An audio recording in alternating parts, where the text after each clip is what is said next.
Hey everyone, welcome back to Sarah's Vegan Kitchen. Today we're going to be making some pumpkin spice scones. This is going to be the first of a couple of pumpkin themed recipes I've got coming at you over the next couple weeks since we're in the middle of October now and I'm really excited. I'll have the recipe with the detailed instructions and the measurements in the information box. We're going to start out by mixing our dry ingredients. So I've just got some all-purpose flour here, and then either you can use a pre-blended pumpkin spice mix, about a tablespoon of this, or I usually like to mix my own pumpkin spice. I've got some cinnamon, some nutmeg, some cloves, and some ground ginger, and I've also got some salt here.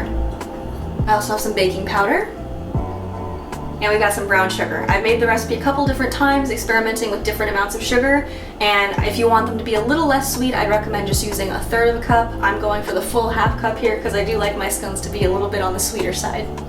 So just mixing it, stir mix a lot. Then we're gonna set this aside and we're gonna combine our wet ingredients. Got a separate bowl. Here I have pumpkin puree.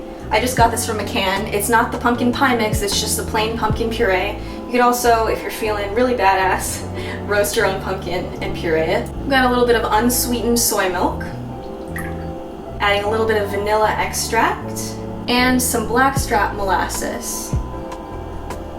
Just combining this well, and it smells so good. I don't like molasses on its own, but when you add a little bit into baked goods, it adds so much flavor. Back with our dry ingredients, here I have some cubed cold vegan butter. You could also use coconut oil that you've chilled a little bit. We want to try and work quickly from this point and keep the butter cold.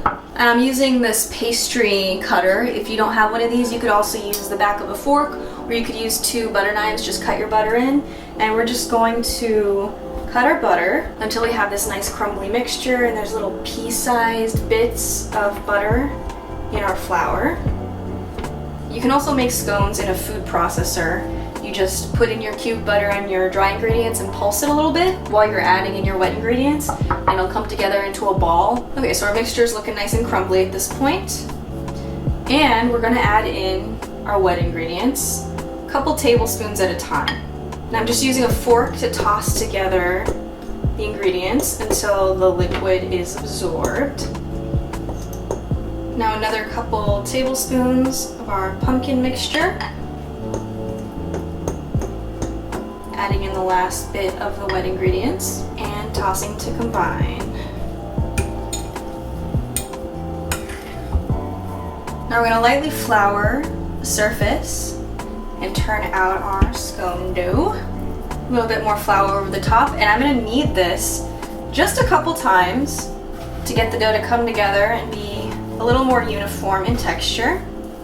So once you've done that, you're just going to pat your scone dough out into a circle that's about 3/4 or 1 inch thick, and we're going to cut this guy into 8 wedges. Now I've got a lined baking tray. Mine has a silicone baking mat on it. You could also use parchment if you don't have one of these. But we're going to transfer our scones over.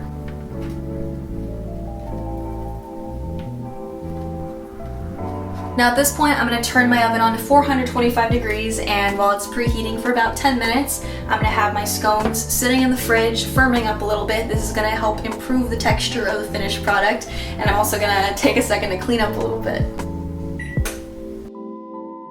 Our oven is preheated. I'm going to throw these in there for about 20 minutes. It could take anywhere between 18 to 22 minutes, depending on your oven. Just keep an eye on them, and then when they start to take on a little bit of color around the bottom and the top edges, you'll know that they're ready to come out.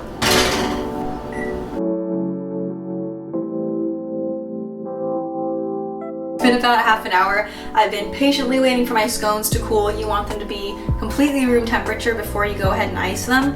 I've been sipping on this decaf coffee, and the other day I picked up this Silk vegan nog, which is so good. It's a little bit sweet on its own, so I've been using just a splash of it in my coffee and tea, and I highly recommend it. I think I found this at Safeway. So good. Okay, we're gonna go ahead and ice our scones. Just a very simple 2-ingredient icing. I've got powdered sugar. I've gone ahead and sifted this so that there's no lumps in it. And I'm gonna take my unsweetened soy milk, and depending on how thick or thin you want your icing to be, add more or less soy milk. I want my icing to be pretty opaque, So I'm just gonna add about a teaspoon and combine it, and I'll add more as I go. So you can see mine is pretty thick. Yours gonna dip straight to your doorstep. Let the extra fall off, and then return it to our tray. I'm gonna take just a little bit of leftover icing in here. I'm gonna add some pumpkin spice in, and I'm gonna just drizzle this over my scones to get a cute little zigzag. Feel me? Feel me?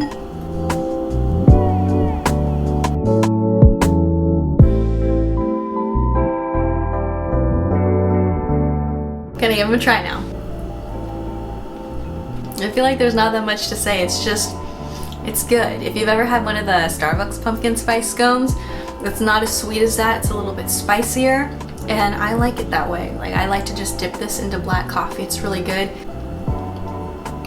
Before I eat this entire thing on camera, I want to thank you for watching today's video. Keep on the lookout for some more pumpkin themed recipes coming up over the next couple weeks. Not just sweet ones either. I've got some savory recipes to share with you as well. And I'll see you in my next video. Bye.